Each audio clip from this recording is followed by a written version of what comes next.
प्रशांत पटेल जी, जी क्या उत्तर प्रदेश की राजनीति में भी से मेला क्षेत्र में स्थान आवंटित करता है प्रशासन हर महामंडलेश्वर को कि भाई इतना आपको, यहाँ आप राउटी लगाओ, यहाँ आप लगाओ, यहाँ बाबा आप लगाओ? वैसे अगर उत्तर प्रदेश को मेला क्षेत्र मान लें उसकी सियासत को, तो यहाँ अभी जितनी राउटी थी उसमें 2 और एक्स्ट्रा अलॉट हो गई इस बार। अब वो भी लगा रहे हैं क्योंकि उनका भी झंडा ठीक ठाक हमको दिख रहा है, आम आदमी पार्टी और असदुद्दीन ओवैसी की पार्टी। इन्होंने निकाय चुनाव में इतनी उपस्थिति जरूर दर्ज करा दी कि ये उत्तर प्रदेश के दशकों से चले आ रहे एक सेट पॉलिटिकल पैटर्न को डिस्टर्ब करें, चेंज करें। आप इससे सहमत हैं? और अगर हाँ तो इसका असर क्या देखते हैं, किन पर देखते हैं? अमिताभ जी, देखिए, इस बार जो निकाय चुनाव के परिणाम है पिछले चुनावों से कुछ अलग तरह के आए हैं। और पहले 2-3 प्लेयर ही होते थे, अब लगभग 5-6 प्लेयर हो गए हैं, बड़े प्लेयर जो उत्तर प्रदेश में हैं, जो पॉलिटिकल पार्टीज हैं, छोटी बड़ी सभी को मिला करके। और वोटों का जो गुणा भाग भी होता था वो भी, जैसा आपने बताया, पूरी तरीके से बदला है। और निश्चित तौर पर ये बात सही है कि आम आदमी पार्टी और एमआईएम के आने से मुस्लिम वोटों का बंटवारा भी हुआ है, बिखराव भी हुआ है। जो पार्टियां एक मुश्त ठेकेदार समझती थी कि मुस्लिम समाज उनका बंधुआ है, उन्हीं को, वो तो कहीं जाएगा नहीं, उन्हीं को वोट देगा, तो उनमें अब कहीं न कहीं सेंध पड़ी हुई है। और इस बार भारतीय जनता पार्टी ने भी निकाय चुनाव में कई मुस्लिम समाज के पसमानदा वर्ग के कैंडिडेट उतारे थे, लगभग 300 से 400 के बीच में। हमारे भी उसमें कई कैंडिडेट जीते हैं, 42 कैंडिडेट के करीब जीते हैं। हमारा जो स्वार विधानसभा में अपना दल से जो हमारे कैंडिडेट थे वो भी जीते हैं। तो ये निश्चित तौर पर अब उनके सामने जो मुस्लिम वर्ग को एक वोट बैंक की तरह लोगों ने बना के रखा हुआ था, उसमें अब वो परंपरागत राजनीति टूटी है। और मोदी जी का जो नारा है सबका साथ सबका विकास, और जहां जहां उनको लाभ मिल रहा है, उनको जहां पे दिख रहा है कि जो पार्टी उनके लिए मुफीद है, जो पार्टी उनका भला कर सकती, उनकी तरफ जा रहे हैं।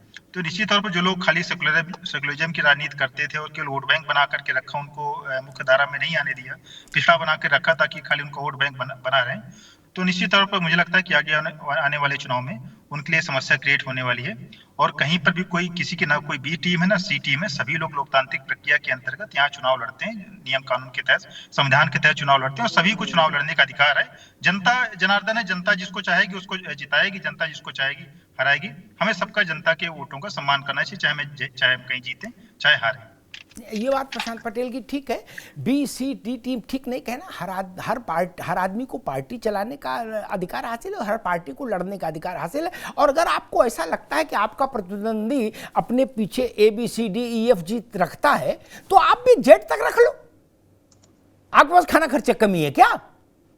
आप मनरेगा में काम कर रहे हो, आप भी 10-20 पार्टी अपने पीछे बना लो।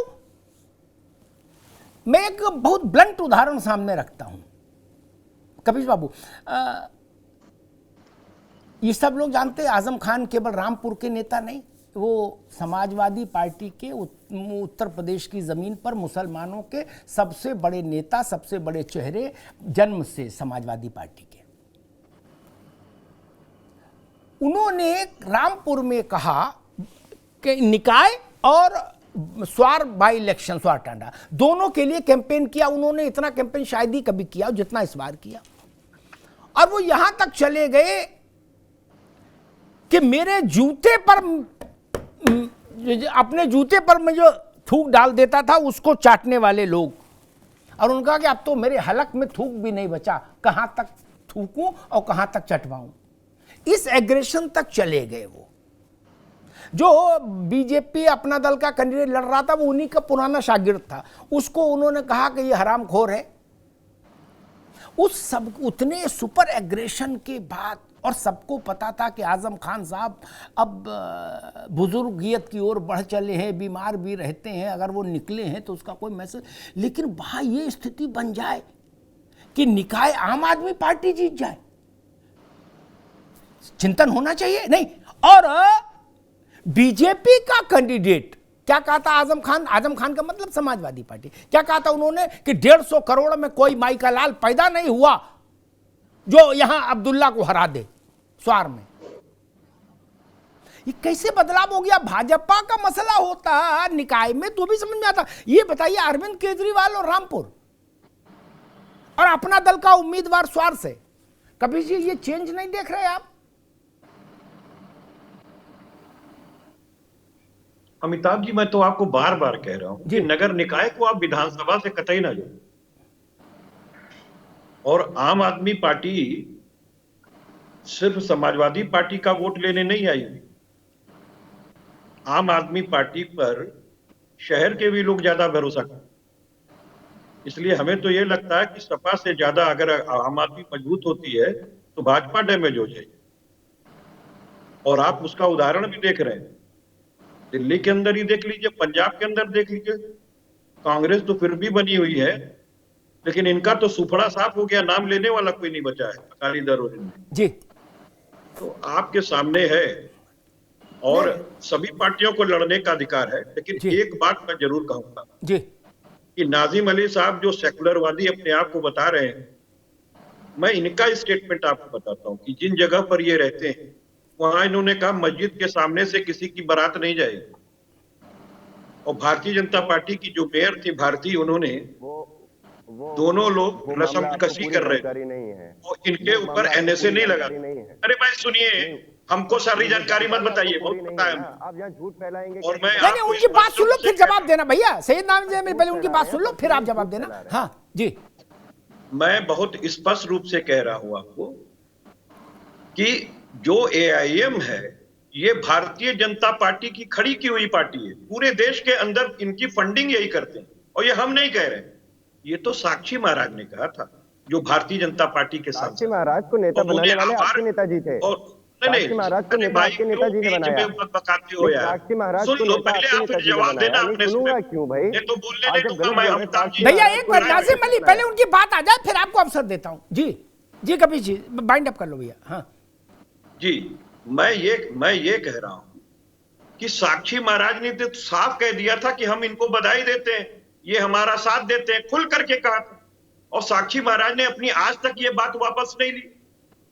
सांसद हैं, एक बड़े नेता है भारतीय जनता पार्टी के, भारतीय जनता पार्टी ने भी कभी खंडन नहीं। अभी देखिए हमारे मित्र जो भाजपा के प्रवक्ता बैठे, उन्होंने साफ कहा कि भाई एआईएम जो है वो बी टीम नहीं है हमारी, क्यों सफाई इनको देनी पड़ रही है। नहीं सफाई तो इसलिए क्योंकि आप आरोप लगाओगे तो वो खंडन करेंगे ना। नहीं, सुन लीजिए। अगर वो नहीं बोले तो आप कहोगे कि देखो बोले नहीं, ये भी तो समस्या है। हकीकत इस बात की है जी कि एआईएम इस पहली बार नहीं आई है चुनाव, 2017 में और 2022 में 0.2% का इनका मत रहा। ठीक कपिल जी अभी रुकना होगा। मसला ये नहीं, ठीक है मसला ये नहीं कि पहली बार नहीं, 1947 से आई हो, मुझे इससे मतलब नहीं। जिस दिन मुझे लग रहा कि अब उत्तर प्रदेश के पॉलिटिकल अलाइनमेंट चेंज हो रहे हैं उस दिन मैं बहस लेके आया। ये 1857 में भी लड़ते हो चुनाव, हमें उससे मतलब नहीं। आज ये चेंज कर रहे हैं, मैंने मेरठ का उदाहरण सामने रख के बताया आपको। और इससे क्या फर्क, अब हम करें आप उनको वी टीम भाजपा की बताओ, सी बताओ, डी बताओ, जो मन में आए बताओ। जिस मुस्लिम वोट को आपके फेवर में 82 से 84%, 85% जो मुस्लिम वोट विधानसभा में कास्ट हुआ, वो निकाय में क्यों नहीं कास्ट हुआ? और हुआ होता तो सारी मुस्लिम बेल्ट आप जीत गए होते। ये फर्क है जिसको समझना होगा। सैयद मोहम्मद तकी, समाजवादी पार्टी कह रही है कि आम आदमी पार्टी भारतीय जनता पार्टी का वोट काटेगी, उस समाजवादी पार्टी को उससे कोई खतरा नहीं, और चूंकि वो शहरी सेगमेंट की पार्टी है। लेकिन हम देख रहे हैं आपने रामपुर में इन्हीं को हराया। जी देखिए, हमने मथुरा, अमेठी, कौशाम्बी, कुशीनगर, झांसी, बांदा, कानपुर, बदायूं इन सीटों पे भी जीता है और भाजपा को हराया है। और रामपुर मुस्लिम बहुल क्षेत्र, वहां भी हमारी पार्टी जीती है, और अलीगढ़ में जीती, मुरादाबाद में जीती है, अमरोहा, रामपुर में जीती है। तो अगर आप देखिएगा, टोटल आकलन कीजिएगा, तो जो मिक्स पॉपुलेशन है वहां हमारी पार्टी ज्यादा जीती है बनिस्बत मुस्लिम प्रभावित क्षेत्रों में। ये तो एक बताया जा रहा है, इस तरह से बनाया जा रहा है, लेकिन आम आदमी पार्टी ने कभी ये देख के चुनाव लड़ाई नहीं। हम चुनाव अपने मुद्दों पे लड़ते हैं। अरे काला बेल्डिंग वाला चश्मा लगा लेते हो क्या टिकट देते समय? ईसाई है। देखिए, हम धर्म का चश्मा नहीं लगाते हैं अमिताभ जी, हम धर्म का चश्मा लगा के नहीं बात करते। हम व्यक्ति को देखते कितने सालों से आम आदमी पार्टी जुड़ा हुआ है, कितने अच्छे से चुनाव लड़ सकता है, क्या वो जीत सकता है या नहीं जीत सकता है, उसकी प्रोबेबिलिटी देखते हैं, उसके बाद उसको टिकट देते हैं, कितना शिक्षित है वो, उसका क्रिमिनल रिकॉर्ड क्या है, ये सारी चीजें देख के आम आदमी पार्टी टिकट निर्धारित करती है। हम जातिगत समीकरण में कभी ना पढ़े ना कभी पढ़ेंगे, हम अपनी पढ़े लिखे लोगों की अलग जाति बनाएंगे, भारतवासियों की अलग जाति बनाएंगे, देशवासियों की अलग जाति बनाएंगे। बड़ी अच्छी बात आपने कही, बड़ी अच्छी बात कही। दो बातें कह के फिर मैं आगे बढ़ूं। एक तो मुझे उस राजनेता का बोलने का मौका दिएगा मुझको। तकी साहब एक मिनट, मुझे उस राजनेता का नाम बता दो जो जिसने कभी ये स्वीकार किया हो कि मैंने अपनी पार्टी में जात धर्म देख के टिकट दी। नहीं, कोई नहीं, और होता यही है। दूसरी बात मैं कह दूं, अरविंद केजरीवाल, हम बताए दे रहे ना भैया, मैं बता रहा हूं। अब आप नानी के आगे ननिहाल का किस्सा सुना रहे। एक मिनट रुको भाई, एक नहीं, अभी रोकी इनकी आवाज। एक ऑडियो वायरल हुआ, पुरानी बात बता रहे हैं। केजरीवाल जी अपनी कोर कमेटी के साथ बैठे, बात होती है चांदनी चौक की शायद टिकट की। उनकी कोर कमेटी के लोग कहते हैं वहां मुसलमान लड़ाना चाहिए, मुस्लिम बहुल इलाका है। केजरीवाल जी चैतन्य व्यक्ति हैं, उनकी निगाह बाकी से ज्यादा शार्प है, इसीलिए वो नेता है, बाकी सब उनके नीचे हैं। उन्होंने कहा क्यों भाई मुसलमान क्यों लड़ाए, मुसलमान तो मजबूरी में हमको वोट देगा, भाजपा को देगा क्या, जब दो ही पार्टी है। हिंदू लड़ाओ, भाजपा से भी आएगा इधर और इधर मुसलमान पूरा लपेट लेंगे, निकल जाएंगे। बोलो जय श्री राम। ठीक, इसलिए भाई साहब ये ज्ञान मत दो हमको, हमको मालूम है जन्नत की हकीकत क्या है, सब वैसे ही कर रहे हो। ठीक, सैयद नाजिम अली, आप पर कुछ समाजवादी पार्टी ने आरोप लगाए, आप कुछ कहना चाह रहे थे उस वक्त? देखिए, हम यही कहना चाह रहा था कि जिस तरीके से ये समाजवादी पार्टी के लोग MIM पे इल्जाम लगाते हैं, इनकी हकीकत ये है कि देखिए, जियाउल हक को जब इनकी सरकार में मारा जाता है तो जो मारने वाला है उसे क्या बनाते हैं ये लोग, मंत्रालय देते हैं।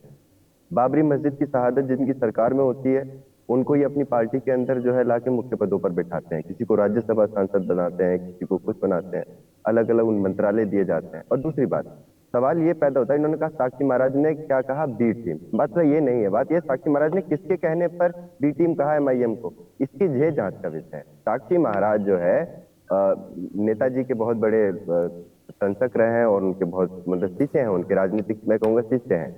तो जो नेताजी ने उनकी परवरिश की है, आज वो भाजपा में जरूर है, लेकिन उनकी पैदाइश जो है सियासी पैदाइश हुई है। सारी सीटों में चुनाव क्यों नहीं लड़ती? अगर आप हिंदू मुसलमान नहीं करते, जय भीम की बात करते हैं, तो सारी सीटों में नहीं, ये तो उनको हक है, वो सब। अब ये गजब बात है, आप कल को कहोगे अपना दल सब पे क्यों नहीं लड़ता? उत्तर प्रदेश में सारी सीटों में लड़े,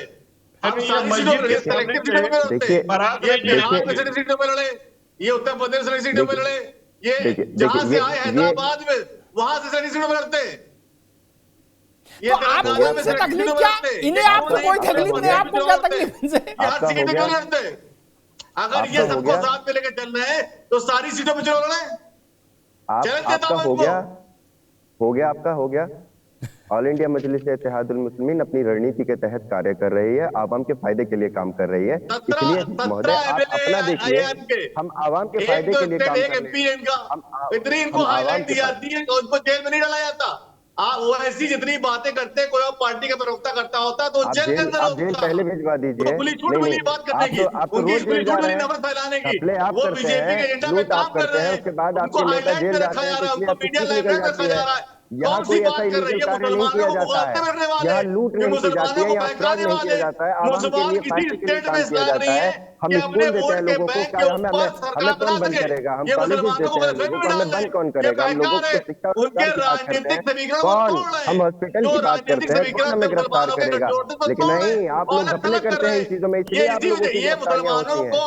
नहीं, इसलिए आपकी गिरफ्तारियां होती हैं क्योंकि आप घोटाले करते हैं, इसलिए आपकी सीट निकल जाती है, इसलिए आपकी सीट निकल जाती है। हम शिक्षा पे बात करते हैं, हम समाज को जोड़ने की बात करते हैं, हम लोगों के साथ इंसाफ की बात करते हैं, हम लोगों के सम्मान की बात करते हैं, हम लोगों की हिफाजतगाहों की हिफाजतों की बात करते हैं, हम देश को जोड़ने की बात करते हैं। आपकी तरह लूट नहीं करते हैं, आपकी पार्टी की तरह। आपकी पार्टी के बहुत जिम्मेदार नेता जो है किस तरीके से घोटाले कर रहे हैं, आप देख रहे हैं कहां कहां पड़े हुए हैं। कि मुसलमानों नहीं, कहाँ आप पड़े हुए हैं? आपके घोटाले आवाम के सामने आ चुके हैं।